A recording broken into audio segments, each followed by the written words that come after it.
बिहार में बीजेपी की राजनीति के 3 दशक से धुरी बने रहे सुशील मोदी को केंद्र की राजनीति में लाने की कवायद की जा रही है। बिहार के डिप्टी सीएम पद से पत्ता कटने के बाद सुशील कुमार मोदी को दिवंगत रामविलास पासवान की जगह राज्यसभा भेजकर बीजेपी उन्हें केंद्र की नरेंद्र मोदी सरकार में अहम जिम्मेदारी दे सकती है। आपको बता दें कि बिहार में कैलाशपति मिश्रा के बाद सुशील मोदी बीजेपी के सबसे बड़े नेता रहे हैं। पिछले 15 साल से नीतीश और सुशील मोदी की जोड़ी ने बिहार में सुशासन की नई कहानियां लिखी, लेकिन अब न सिर्फ नीतीश और सुशील मोदी की जोड़ी टूट गई और बीजेपी ने बिहार में सुशील मोदी की जगह नए चेहरों को जगह भी दे दी है। हालांकि सुशील मोदी की डिप्टी सीएम की कुर्सी उन्हीं के वैश्य समाज से आने वाले तारकिशोर प्रसाद को सौंपी गई है। ऐसे में सुशील मोदी के सियासी भविष्य को लेकर सवाल खड़े होना लाजमी है।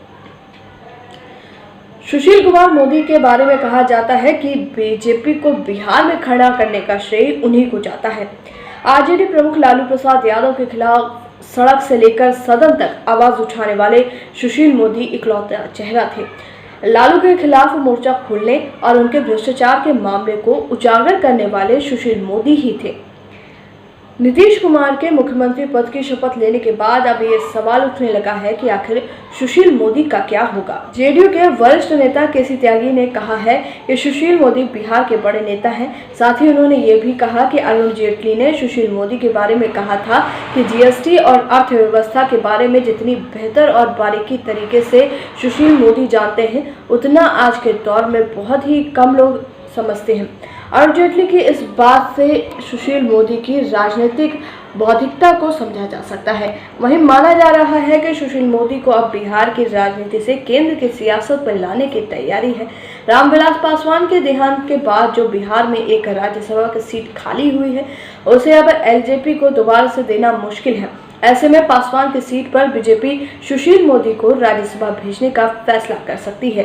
सूत्रों की माने तो जल्द ही मोदी मंत्रिमंडल का विस्तार और फेरबदल होना है। सुशील कुमार मोदी को पीएम मोदी की कैबिनेट में वित्त मंत्रालय या वाणिज्य मंत्रालय जैसी बड़ी जिम्मेदारी भी दी जा सकती है। इससे पहले मनोहर पर्रिकर को गोवा के मुख्यमंत्री पद से इस्तीफा दिलाकर केंद्र में लाकर रक्षा मंत्रालय की जिम्मेदारी दी गई थी। इसलिए सुशील मोदी आने वाले समय में केंद्र सरकार में बड़े मंत्रालय में नजर आए तो किसी को आश्चर्यचकित होने की जरूरत नहीं है। इलेक्ट्रॉनिक्स के मार्केट में धूम मचाने आ गया है आपके शहर सिवान में आरबी लाइट हाउस, जहां पर आपको मिलेगी हर प्रकार की नंबर 1 ब्रांडेड आइटम, जिसमें झूमर, wall lamp, bed lamp, gate lamp, झालर बत्ती, मॉडलर स्विच, सरफेस लाइट के साथ साथ अन्य सभी प्रकार की फैंसी इलेक्ट्रॉनिक आइटम्स सस्ते और उचित दामों पर उपलब्ध हैं। तो फिर देर किस बात की, आज ही आइए आरबी लाइट हाउस, बड़ी मस्जिद के पीछे, कागजी मोहल्ला रोड, सिवान। हमारा संपर्क नंबर है 7091318455।